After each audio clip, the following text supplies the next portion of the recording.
আচ্ছা মা, তাই যদি হয়, এই জাগতিক সংসারে আমরা কিন্তু অনেক কষ্টের কাজ করি। ছেলে হোক মেয়ে হোক, 10 মাস 10 দিন গর্ভে ধারণ করলাম, উপযুক্ত সময় হলে পৃথিবীর আলো দেখাই। সেই ছেলেকে বা মেয়েকে পড়াশোনা করিয়ে উপযুক্ত করে ছেলে কোনো চাকরি করে কিংবা কোনো ব্যবসা করে, সেই টাকা দিয়ে অনেক বড় বাড়ি করি, গাড়ি করি, ব্যাংকে জমা রাখি, আবার অনেক কষ্ট করে সুপাত্র দেখে মেয়েকে বিয়ে দিই, তাই না? এগুলো কিন্তু অনেক কষ্টের কাজ। কিন্তু শাস্ত্রে বলল মা যে কৃষ্ণ নাম সার। এই জাগতিক সংসারে আমরা যত কিছু কষ্টের কাজ করি না কেন, সব কিন্তু অসার। তাহলে তাই যদি হয়, আমাদের কি করণীয় করা উচিত মা? সময় থাকতে থাকতে গুরুদেবের কাছে গিয়ে দীক্ষা গ্রহণ করতে হবে, গলায় তুলসী কাষ্ঠের মালা নিতে হবে, সাধু গুরু বৈষ্ণব কি জিনিস আমাদের জানতে হবে, আর হরিনাম কৃষ্ণ নাম করতে হবে। আর সময় থাকতে থাকতে যদি না করি, তাহলে কি হবে জানেন মা?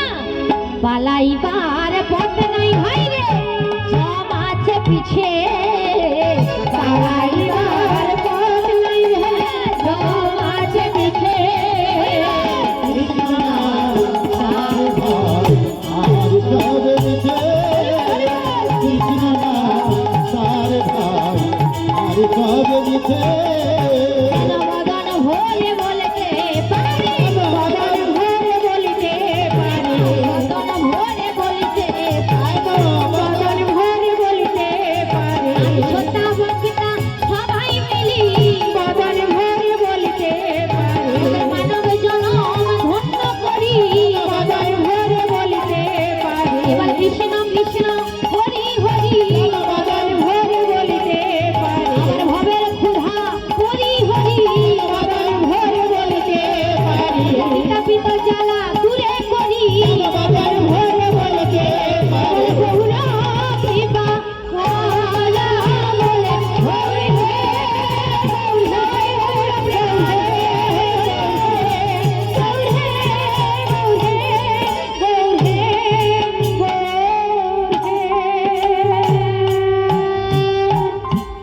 হরে কৃষ্ণ।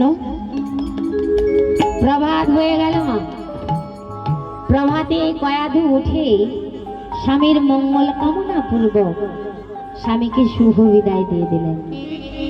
হিরণ্যকশিপু চললেন সেই মন্দার পর্বতে তপস্যার জন্য। আর এদিকে কি হয়েছে? দেবরাজ ইন্দ্র মনে মনে সব জানতে পেরেছে।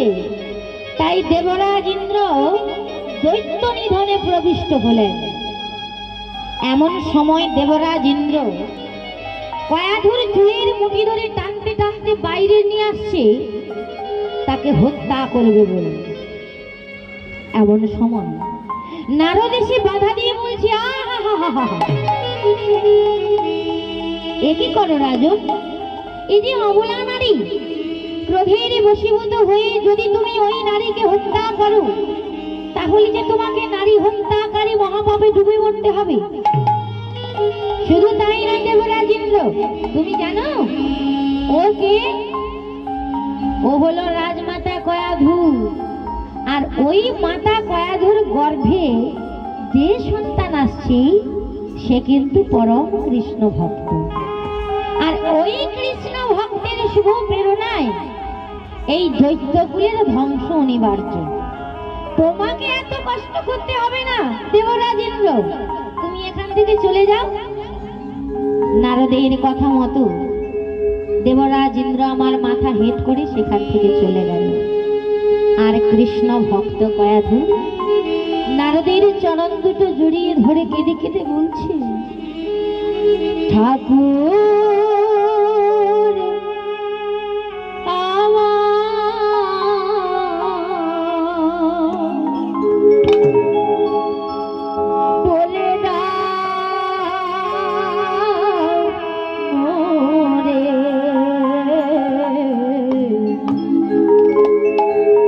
তোমার ঠিকানা, তোমার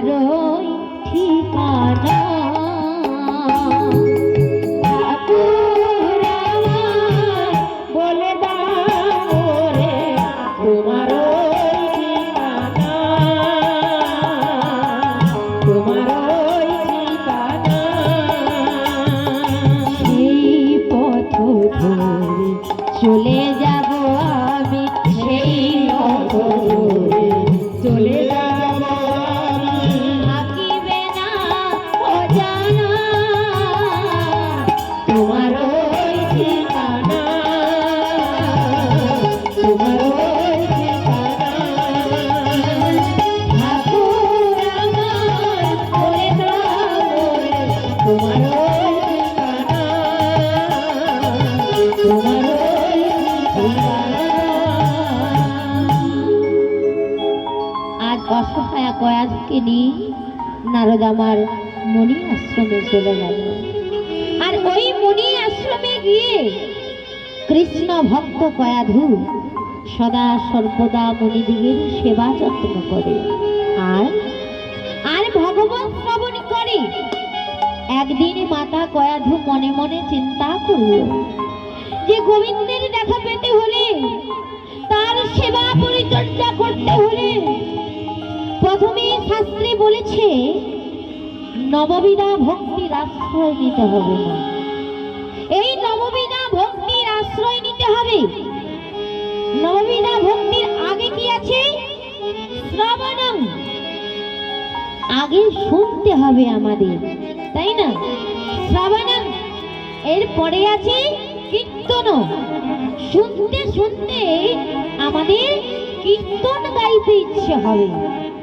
তাই নববিধা ভক্তি শ্রবণ কীর্তন শরণ বন্দন পাদ সেবন পূজন সখীগণ আত্মনিবেদন, এই নববিধা ভক্তির হাত ধরে আজ কৃষ্ণ ভক্ত কয়াধু আমার মুনিদিগের মন জয় করে ফেলল। আর মুনিবর বলল, বলো মাতা কয়াধু, তোমার সেবায় আমরা সন্তুষ্ট হয়েছি, বলো তুমি কি বর চাও? কয়াধু বলল, হে মুনিবর, আমি অন্য কিছু বর চাই না, আমাকে এই বর দাও, আমার গর্ভে যে সন্তান আছে সে যেন পরম কৃষ্ণ ভক্ত হয়।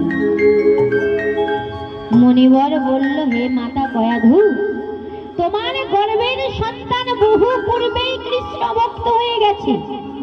কি করে গো মা? কি গো, সে তো এখন গর্ভে আছে, তাহলে কি করে কৃষ্ণ ভক্ত হলো?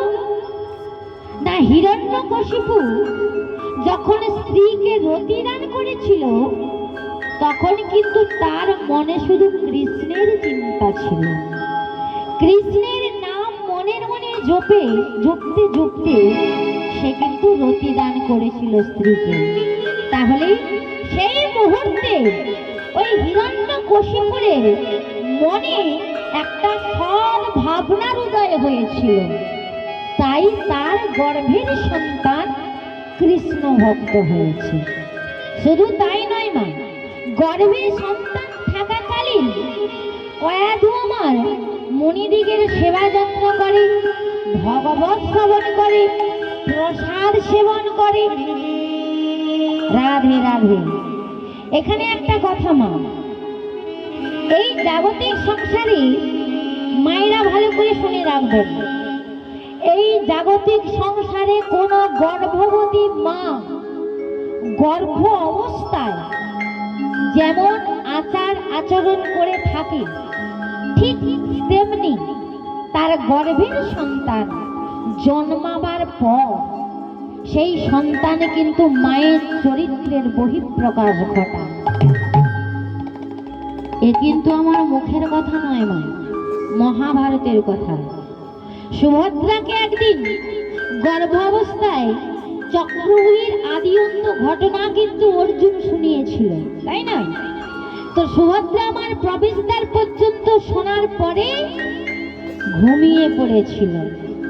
চক্রব্যূহের প্রস্থান পথের কথাটা আর শোনেনি, তাই তার গর্ভের সন্তান অভিমন্যু চক্রব্যূহের প্রস্থান পথ না জানার কারণে সপ্তরথীর দ্বারা তাকে নিহত হতে হয়েছিল, তাই না? তাই যদি ভালো সন্তান আশা করি, সর্বপ্রথম কিন্তু মায়েদের আগে সাবধান হতে হবে। ও মা, মা কেমন হয় জানো? মাটি যদি খাঁটি না হয় ফসল কিন্তু ভালো হবে না। কি মাটিটা আগে সংশোধন করতে হয়, তারপরে বীজটা বপন করতে হয়, তাই না? যেটাই বপন করবেন সেটাই কিন্তু হবে। আম গাছে আম ফলবে, নিম ফলবে কি? ফলবে না। রাধে রাধে। শুধু তাই নয় মা, এই জাগতিক সংসারে পাকার ঘর যেমন, পাকার ঘরের ভিতটা কেমন করতে হয় মা? পাকাপোক্ত ভাবে। যদি ভিতটা শক্ত করে আমরা গড়ি তাহলে একতলার গায়ে দুতলা তিনতলা করতে পারবো, তাই না? আর ভিতটা যদি নড়বড়ে হয়ে যায় তাহলে একতলার গায়ে দুতলা করতে গিয়ে কিছুদিন পর দেখবেন ওই ঘরটা আপনি আপনি ভেঙে পড়ে গেছে। তাহলে আমরা মায়েরা হলেন সেই পাকার ঘরের ভিতের মতো। মায়েদের আগে শক্ত হতে হবে। তাই মাটি যদি খাঁটি হয় তাহলে ভালো ফসল তো নিশ্চয়ই হবে।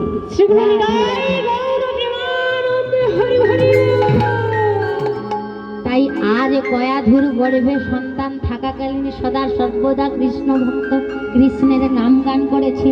তাই আজ মুনিবর বলল, হে মাতা কয়াধু, তুমি অন্য কিছু বর চাও। তখন কয়াধু বলছে, ঠিক আছে মুনিবর, আমার স্বামী তো অনির্দিষ্টের কালের জন্য ওই মন্দার পর্বতে তপস্যায় গিয়েছে, তবে আমায় এই আশীর্বাদই দাও, আমার স্বামীর উপস্থিতিতে আমার সন্তানকে যেন পৃথিবীর আলো দেখাতে পারি। মুনিবর বলল, তথাস্তু, তোমাকে আমরা ইচ্ছা প্রসবের শক্তি দিলাম।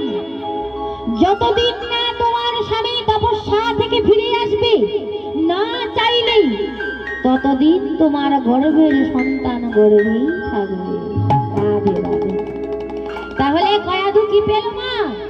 ইচ্ছা প্রসবের শক্তি পেল। আর ওদিকে হিরণ্যকশিপু আমার তপস্যা করছে। কেমন করে? ও গো গ্রীষ্মে অগ্নি মাঝে হে দৈত্য করে তপাচার, গ্রীষ্মে অগ্নি মাঝে দৈত্য করে তপচার, বরিশায় মাঝে অঙ্গ বরিশায় ধার, বরিশায় মাঝে অঙ্গ বরিশায় ধার, হেমন্তে হিমেতে রহে যামিনী দিবস, হেমন্তে হিমেতে রহে যামিনী দিবস, শীতে সারা বর মাসে হইলা হরস, শীতে সারা মাসে হইলা হরস। মানে গরমকালে এত গরমের মাঝেও চারিধারে অগ্নি প্রজ্বলিত করে তার মাঝখানে তপস্যা করছে, এবং শীতের দিনে অপর থেকে বরফ পড়ছে, গায়ে কিছু না পরে তার মাঝখানে তপস্যা করছে। আর কেমন করে করছে? ও গো ঊর্ধ্ব বাহু একই পদে দণ্ডাইয়া রয়, ঊর্ধ্ব বাহু এক পদে দণ্ডাইয়া রয়, ও নীলে সলিলে অঙ্গ ক্লান্ত নাহি হয়, আর ক্লান্ত নাহি হয়, ও নীলে সলিলে অঙ্গ ক্লান্ত নাহি হয়, ক্লান্ত নাহি হয়। আর কেমন করে করছি? ওগো শত শত বর্ষ যোগ করি আরম্ভ, একসাথে দেখিতে রহে দেখিতে ব্রহ্মা, তপস্যার ফলে ভেদি চিরদেশ, আজ বাহিরিল অগ্নি জ্যোতি ব্যাপিয়া সংসার।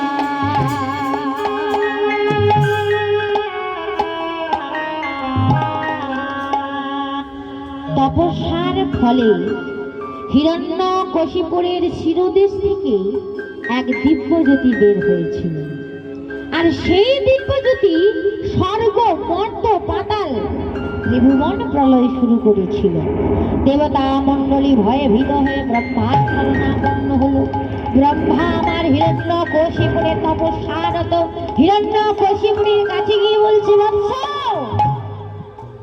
আমি তোমার স্তবে অভিভূত, বলো বলো তুমি কি বল চাও।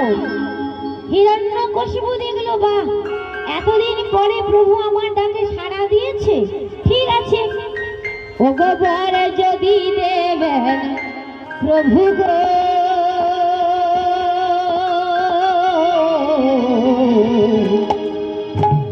কর এই সত্য, বর যদি দেবেন প্রভু গো,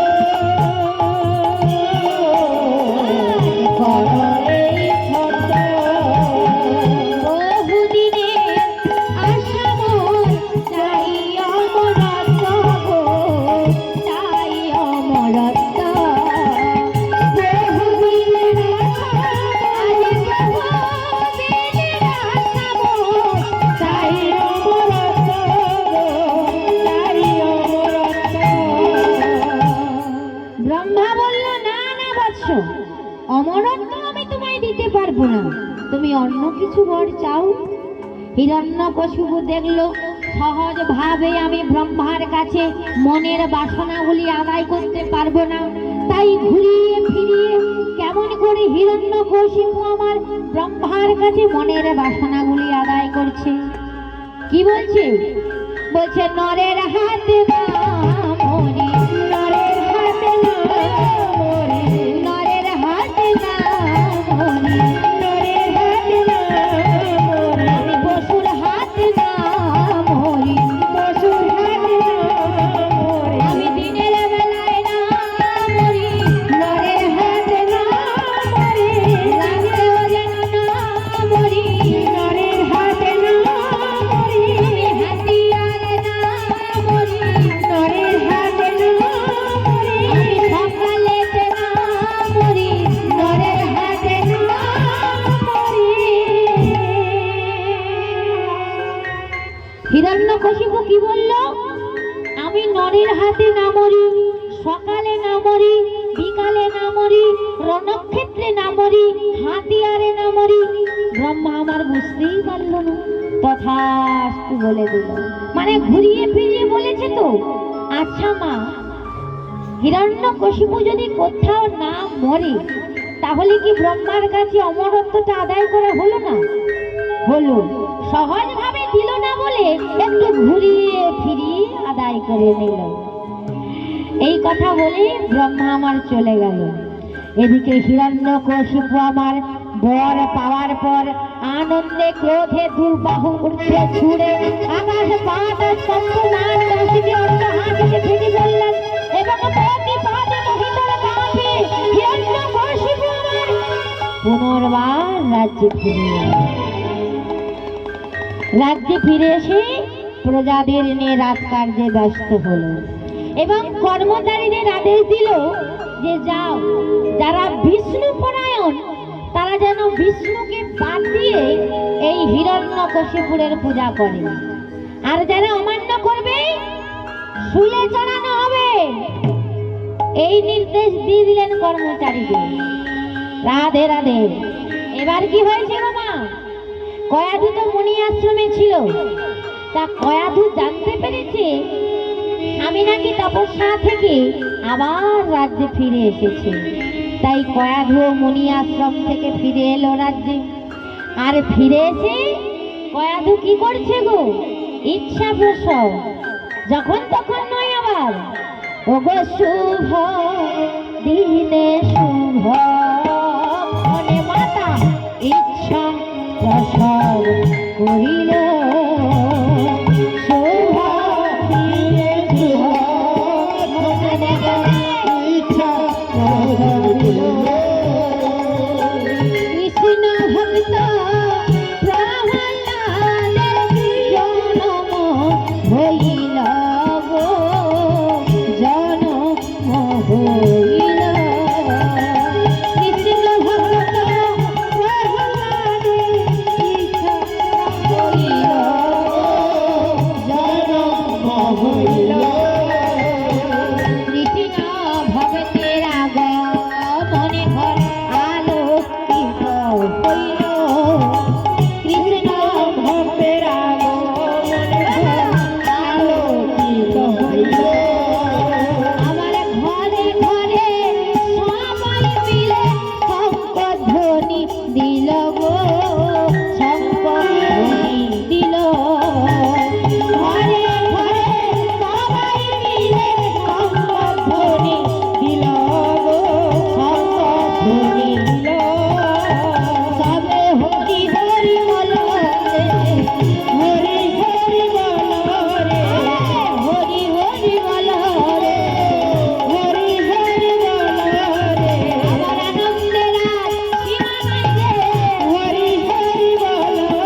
রাধে রাধে। কয়াধু আমার ইচ্ছা প্রসব করলো। আচ্ছা মা, কয়াধু মায়ের হরি বল, প্রহ্লাদ মায়ের গর্ভে কত বৎসর ছিল? 14 বৎসর। 14 বৎসর পরে যখন হিরণ্যকশিপু এলো ফিরে, ইচ্ছা করেছিল বলে কিন্তু সন্তান প্রসব হয়েছিল। আর এই জাগতিক সংসারে আমরা মায়েরা সন্তানকে 10 মাস 10 দিন ধরে রাখতে পারি না। এখন তো 9 মাস 10 দিনে হয়ে যায়, আবার কারোর আগেও বাচ্চাকে তুলে নিতে হয়, তাই না? এটা কিন্তু আমাদের মায়েদের দোষ নয়। মা, আমরা যে জাগতিক সংসারে খাবারগুলো খাচ্ছি, ওই আলু বলো, পটল বলো, বেগুন বলো, মূলো বলো আর কফি বলো, সব বিষ খাচ্ছি। কি বিষ খাচ্ছি? তো রাতের বেলা বিষ প্রয়োগ করছি, সকালে এসে বাজারে বিক্রি করছি। ওই সবজিগুলো খেয়ে খেয়ে মায়েদের যেমন গর্ভধারণের ক্ষমতাটা কমে গেছে, আমাদেরও ঠিক তেমনি পরমায়ুটাও সকলের কমে গেছে। কমে গেছে তো। আগেকার দিনের মানুষরা 110, 20 বছর বাঁচত, এখন তো 40, কেউ 50, 100-কে কেউ যাচ্ছে না। ওই খাবারগুলো খেয়ে কিন্তু আমাদের পরমায়ুটাও কমে গেছে। রাধে রাধে। তাহলে হিরণ্যকশিপুরের বাড়িতে কৃষ্ণ কমল কলি ফুটল। আজ সন্তানের মুখ দর্শন করে কয়াধু আমার মনে মনে আনন্দে কি বলছে? কৃষ্ণ কমল কলি ফুটিল রে, শ্রী রাধা মানস রঞ্জনে। কৃষ্ণ কমল ফুটিল রে, শ্রী রাধা মানস রঞ্জনে। মন মধুকাম চঞ্চল রে, মন মধুকাম চঞ্চল রে। রাধে রাধে জয় কুঞ্জরণে, শ্রী রাধা মানস রঞ্জনে। কৃষ্ণ কমল ফুটিল রে, শ্রী রাধা মানস রঞ্জনে, শ্রী রাধা মানস রঞ্জনে।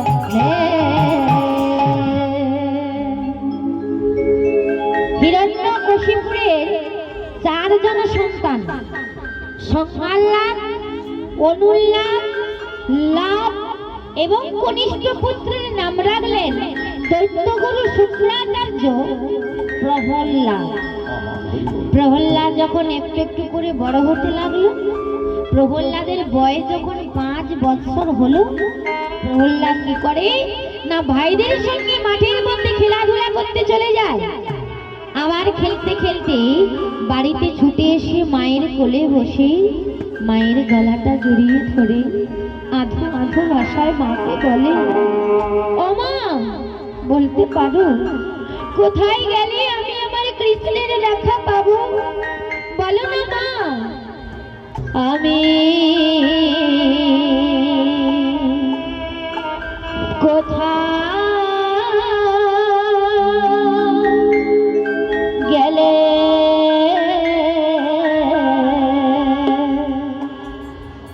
পাবো গো দেখা?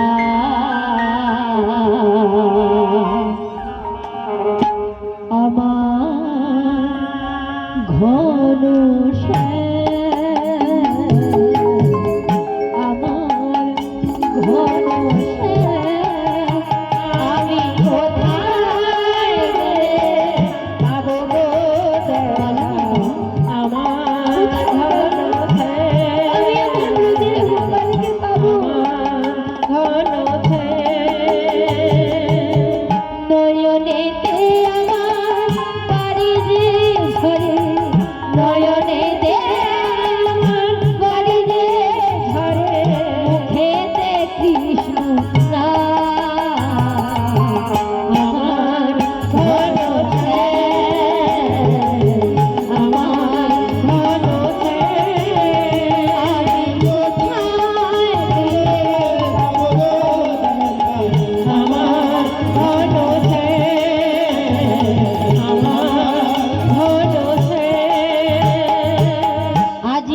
বলো না মা, কোথায় গেলে আমি আমার ব্রজের গোপালকে পাবো?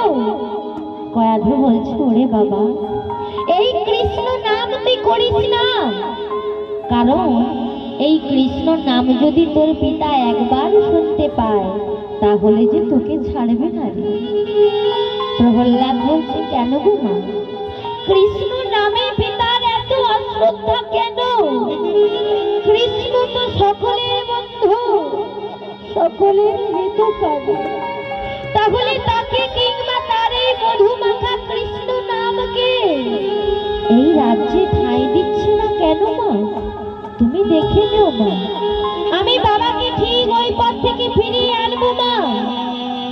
কয়াধু বলছে, না রে বাবা, রাজ ধর্ম বড় কঠিন, সে ধর্ম কাউকে ছাড়ে না, এমনকি নিজের সন্তানকেও না।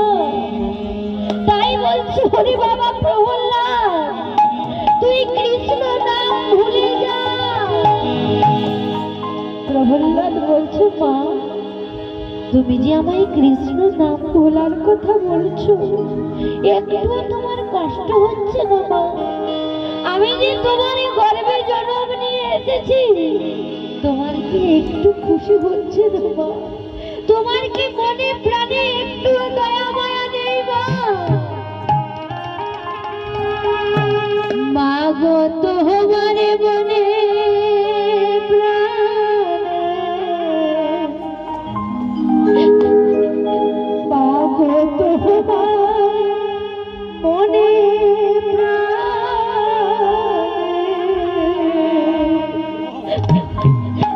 আজ কত ভালোবাসা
রাধু বলছে, দেখ বাবা, আমি বলছি তুই কৃষ্ণ নাম হরি নাম ভুলে যা।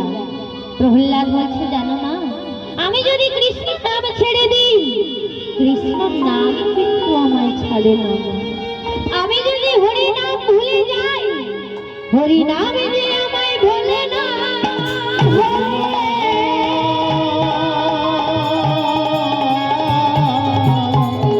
তাই মাগো, আমি কিছুতেই কৃষ্ণ নাম হরি নাম ভুলতে পারবো না। ওদিকে হিরণ্যকশিপু দেখল চারজন সন্তানকে তো দৈত্য শিক্ষায় শিক্ষিত করে মানুষ করাতে হবে। তাই দৈত্যগুরু শুক্রাচার্যের পুত্রদল শর্ত এবং অমার্গের হস্তে পুত্রদের দায়িত্ব দিল। বলল, গুরুদেব, আমার এই চারজন সন্তানকে দৈত্য শিক্ষায় শিক্ষিত করে মানুষ করালে আমি তোমাদের উপযুক্ত পুরস্কৃত করব।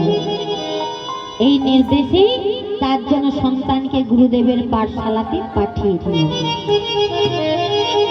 এইবার গুরুদেবের পাঠশালাতে গিয়ে চারজনের মধ্যে তিনজন কিন্তু পাঠে মনোনিবেশ করেছে।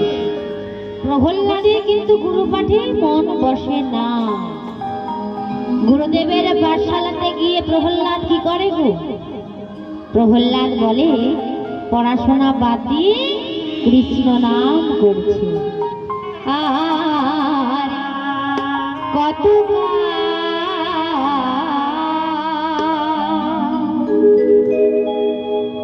আমার গিরিধারী লালে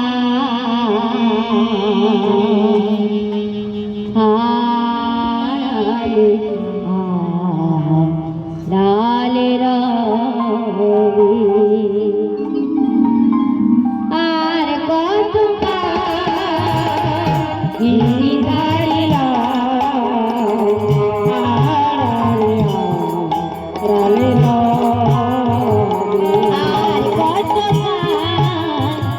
শুনিতে তোমার বাঁশরি, শুনিতে তোমার বাঁশরি, থাকিলে নামরে আড়ালে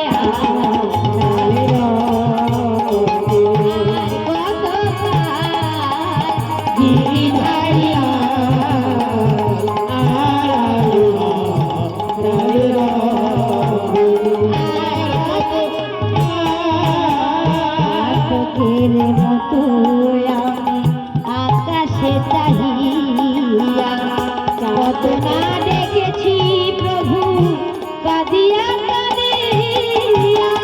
চাতকের মতো আকাশে চাহিয়া কত না দেখেছি আমি কাঁদিয়া কাঁদিয়া।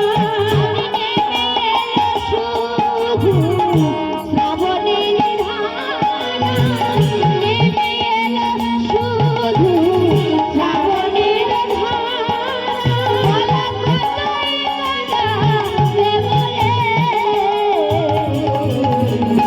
আড়ালে আর কত গিরিধারিয়া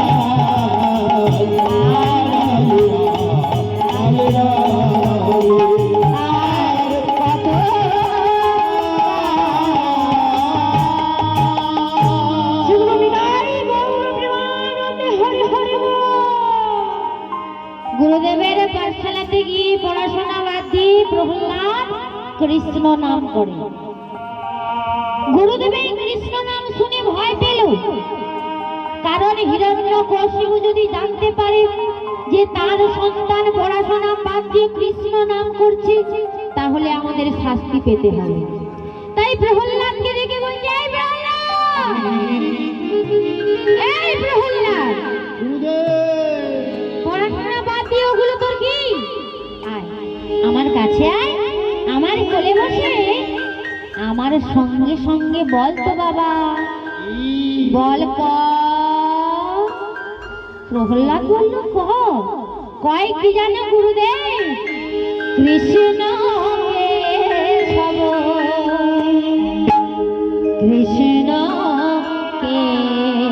সবাই মধুমাখা এই নাম হরির নাম সুধা মাখা এই নাম কৃষ্ণ কেশব কৃষ্ণ কেশব সুধা মাখা এই নাম হরি নাম মধুমাখা এই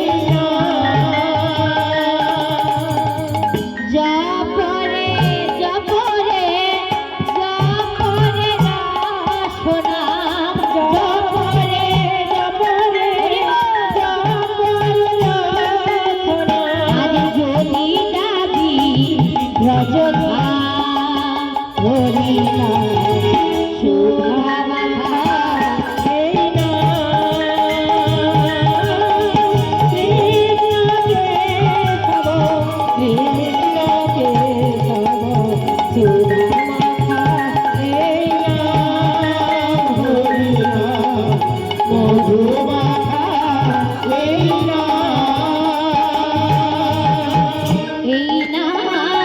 জপ ভুলে আপনারে ভুলে যায় তৃষা প্রেম পরাতারে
প্রহ্লাদকে যেই না ক বলতে বললো প্রহ্লাদ কয় কৃষ্ণ কথাই বলল।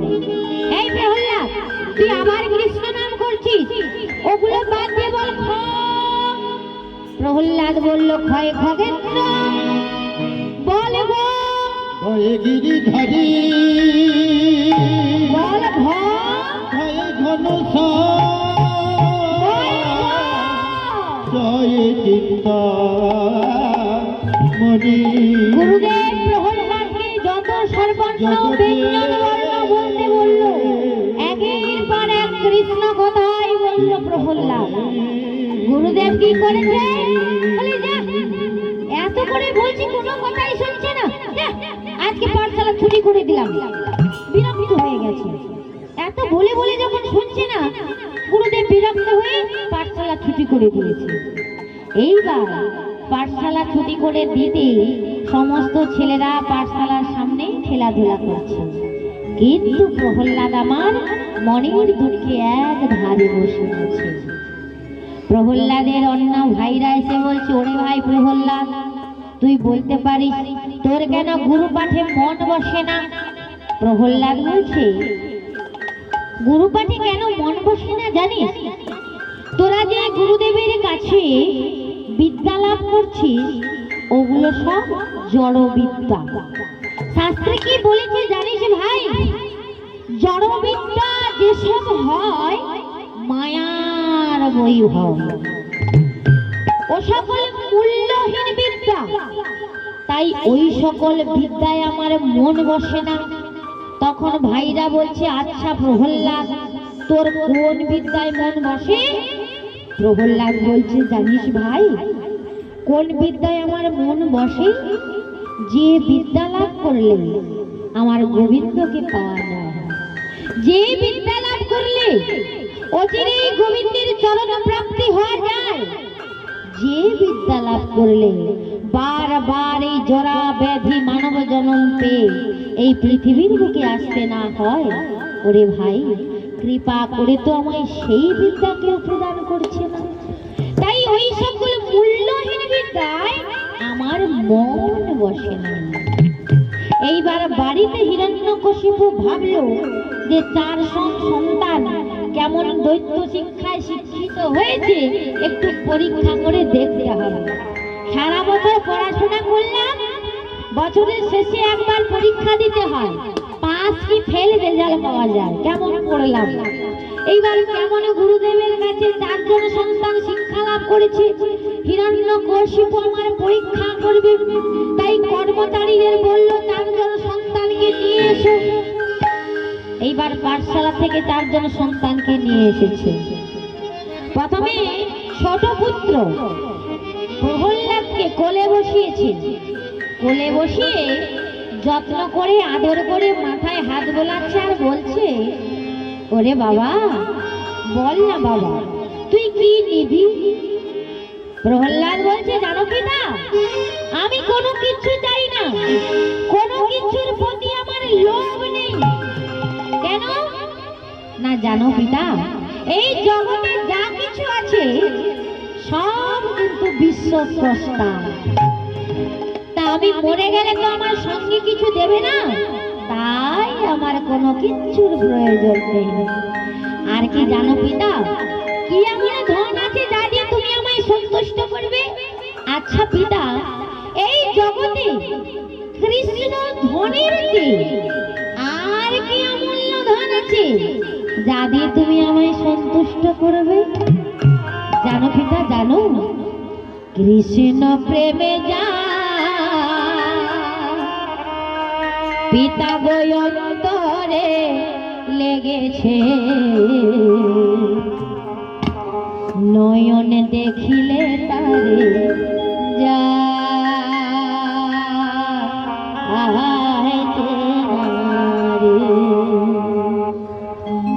কৃষ্ণ প্রেম নয়ন দেখিলে তারে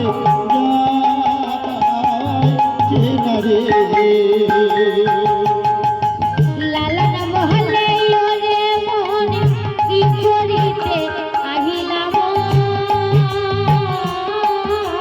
রে। লালন মহলে মন কি করিতে আহিলাম রে। শেষের দিনে সাথী কেউ তো তখন হবে না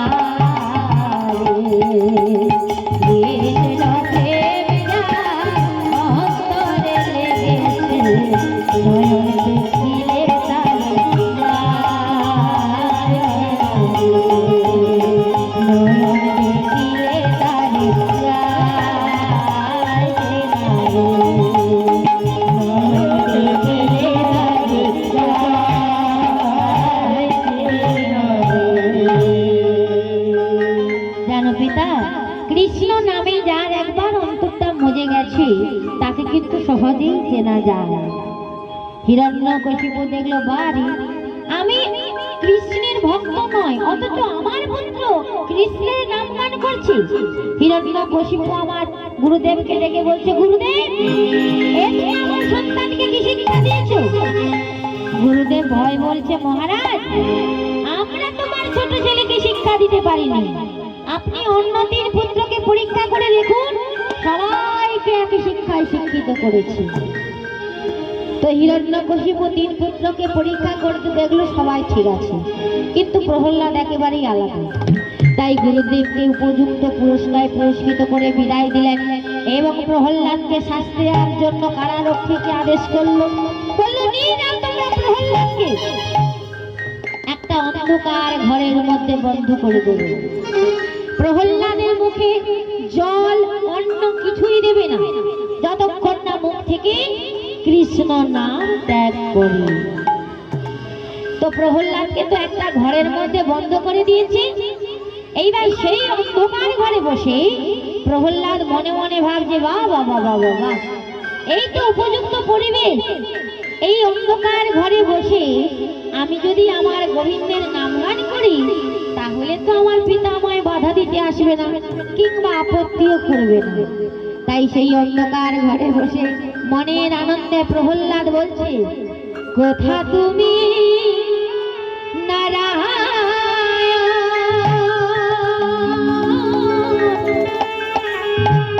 কৃপা করে দাও দর্শন, জীবনে মরণে আমি পাই যেন তোমার শ্রীচরণ। কোথা তুমি নারায়ণ, কৃপা করে দাও দর্শন, জীবনে মরণে পাই যেন তোমার শ্রীচরণ। কোথা তুমি কত আশা করে এসেছি শ্যামে তোমার দ্বারে, কত আশা করে এসেছি শ্যামার দ্বারে। ফিরাইও না তুমি অমনি করে, বলো কবে আসবে মনে ভালোবাসবে, বলো কবে আসবে মনে ভালোবাসবে। কেমনে কাটাই বলো সারাটি জীবন, জীবনে মরণ পাই যেন তোমার শ্রীচরণ। কোথা তুমি নারায়ণ, কৃপা করে দাও দর্শন, জীবনে মরণ পাই যেন তোমার শ্রীচরণ। কোথা তুমি নারায়ণ।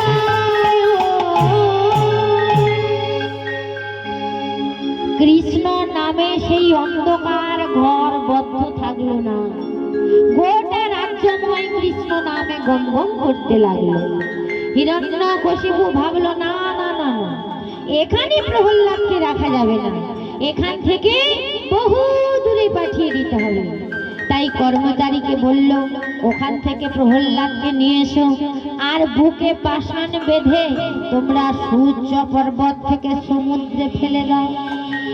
কর্মচারীরা ঘর থেকে বের করে প্রহ্লাদের বুকে পাষাণ বেঁধে সূর্য পর্বত থেকে সমুদ্রে ফেলে দিল।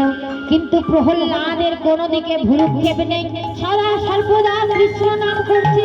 আর ওই কৃষ্ণ নামের গুণে ওই পাষাণটা জলের মধ্যে ভেসে গেল, আর পাষাণের উপরে বসে কৃষ্ণ কৃষ্ণ কৃষ্ণ হে কৃষ্ণ কৃষ্ণ কৃষ্ণ হে কৃষ্ণ কৃষ্ণ কৃষ্ণ হে কৃষ্ণ কৃষ্ণ কৃষ্ণ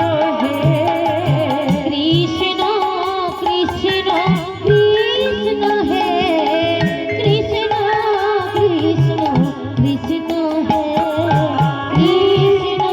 কৃষ্ণ কৃষ্ণ হে কৃষ্ণ কৃষ্ণ কৃষ্ণ হে কৃষ্ণ কৃষ্ণ কৃষ্ণ হে কৃষ্ণ কৃষ্ণ হে প্রহ্লাদের কোনো ক্ষতি হলো না। কর্মচারীরা মহারাজকে এসে বলল প্রহ্লাদ মরে যায়নি, বরঞ্চ পাষাণের ওপরে বসে কৃষ্ণ নাম করছে। বলছে তাহলে ওখান থেকে প্রহ্লাদকে নিয়ে এসো, আর ওখান থেকে নিয়ে এসে তোমরা এক কাজ করো, পাগলা হাতির পায়ের তলায় প্রহ্লাদকে ফেলে দাও। তাহলে পাগলা হাতি কি করবে? প্রহ্লাদকে আছড়ে মেরে ফেলবে। তাই প্রহ্লাদকে মত্তহস্তির পাদদেশে ফেলে দিল। আর প্রহ্লাদকে মারার জন্য ওই হাতিটা যখন সুর দিয়ে জড়িয়ে ধরেছে আছড়ে মেরে ফেলবেন, অমনি প্রহ্লাদ হাতির সুরটা জড়িয়ে ধরে কি বলছে? তুমি কি আমার মাধব হবে গো? তুমি কি আমার কেশব? তুমি কি আমার কেশব হবে গো? তুমি কি আমার মাধব? তুমি কি আমার মাধব হবে গো? তুমি কি আমার কেশব? তুমি কি আমার মাধব হবে গো? তুমি কি আমার কেশব? বললো না, বরঞ্চ ওই পাগলা হাতিটা প্রহ্লাদকে সুর দিয়ে জড়িয়ে ধরে প্রহ্লাদের গানের তালে তালে নাচছে। তুমি কি আমার মাধব হবে গো? তুমি কি আমার কেশব? তুমি কি আমার মাধব হবে গো? তুমি কি আমার কেশব? তুমি কি আমার মাধব হবে গো? তুমি কি আমার কেশব? তুমি কি আমার মাধব হবে গো? তুমি কি আমার মাধব? প্রহ্লাদকে মরলো? মরলো না। কর্মচারীরা আবার এসে মহারাজকে বলল, হিরণ্যকশিপু বলল, ঠিক আছে, তাহলে তোমরা এক কাজ করো, অগ্নি প্রজ্বলিত করে অগ্নির সামনে অগ্নির মধ্যে প্রহ্লাদকে ফেলে দাও, তাহলে পুড়ে ছাই হয়ে যাবে। কিন্তু হিরণ্যকশিপু জানে না কৃষ্ণ ভক্তকে কখনো আগুনে পোড়ানো যায় না। ওখান থেকে নিয়ে এসে যেই না প্রহ্লাদকে অগ্নির মধ্যে ফেলে দিল, সঙ্গে সঙ্গেই অগ্নিটা নিভে গেল। প্রহ্লাদের কোনো ক্ষতি হলো না। কর্মচারীরা আবার এসে বলল, হিরণ্যকশিপু ভাবলো, বেশ, এত কিছু করে যখন প্রহ্লাদ মরেনি, এবার তাহলে আমি ওকে কৌশলে হত্যা করব।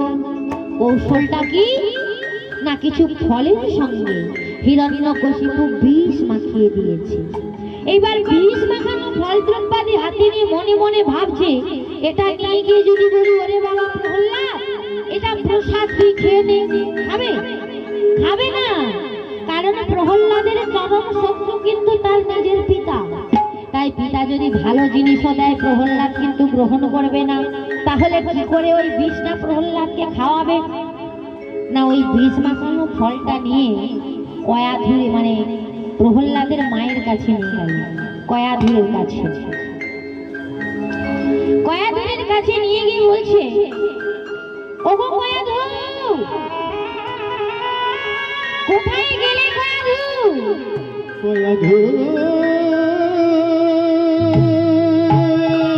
আজ আমি বড় বিপদে পড়েছি কয়াধুর। এই বিপদে আমি তোমার সহযোগিতা চাই। কৃপা করে তুমি আমায় একটু সহযোগিতা করো কয়াধুর। কয়াধুর স্বামীর কাছে এসে বলছে, কি হয়েছে স্বামী, তুমি এমন করে চিৎকার করছো কেন? হিরণ্যকশিপু বলছে, আচ্ছা কয়াধুর, আগে তুমি বলো তো আমি তোমার কে হই? বলছে, এটা আবার কেমন কথা, তুমি তো আমার স্বামী, আর একদিকে এ রাজ্যের রাজা। হিরণ্যকশিপু বলছে, জানো কয়াধুর, রাজার কর্তব্য কি? তার রাজ্যে যদি কেহ রাজদ্রোহী থাকে তাহলে তাকে শাস্তি দেওয়া। বলছে, হ্যাঁ। বলছে, জানো কয়াধুর, আমার রাজ্যে এমন একজন রাজদ্রোহী চালাক, আমি তাকে শত চেষ্টা করেও মারতে পারছি না। তাই তোমার কাছে এসেছি, তোমার সহযোগিতা চাই। কয়াধুর বলছে, স্বামী, তুমি রাজদ্রোহীকে শাস্তি দেবে? কেমন করে? বলছে, কেন, আমি যেই প্রসাদ নিয়ে এসেছি, এই প্রসাদটা তুমি রাজদ্রোহীকে খাইয়ে দিলে ওর মৃত্যু হবে। কয়াধুর এসে বলছে, স্বামী, তোমার কি মাথা খারাপ হয়ে গেছে? আচ্ছা, প্রসাদ খাইয়ে কি কাউকে মারা যায়? মারা যায় না। হিরণ্যকশিপু বলছে, ওটা প্রসাদ নয়, কিছু ফলের সঙ্গে আমি বিষ মাখিয়ে দিয়েছি।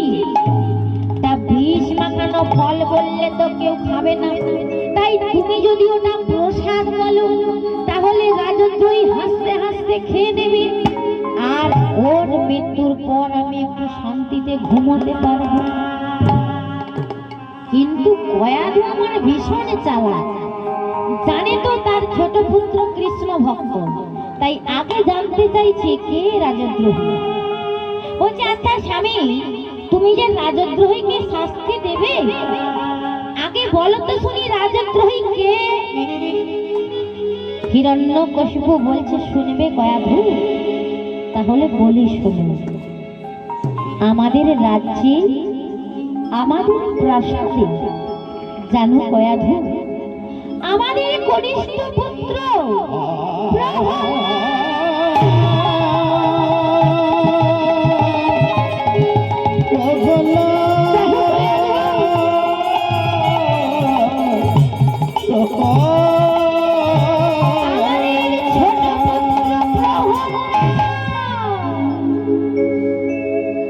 এই কথাটার শোনার সঙ্গে সঙ্গে কয়াধু আমার চিৎকার করে কেঁদে উঠলো, বলল স্বামী গো, দয়া করে তুমি আমায় এই অন্যায় আবদার করো না স্বামী, আমি এ কথা তোমার রাখতে পারবো না।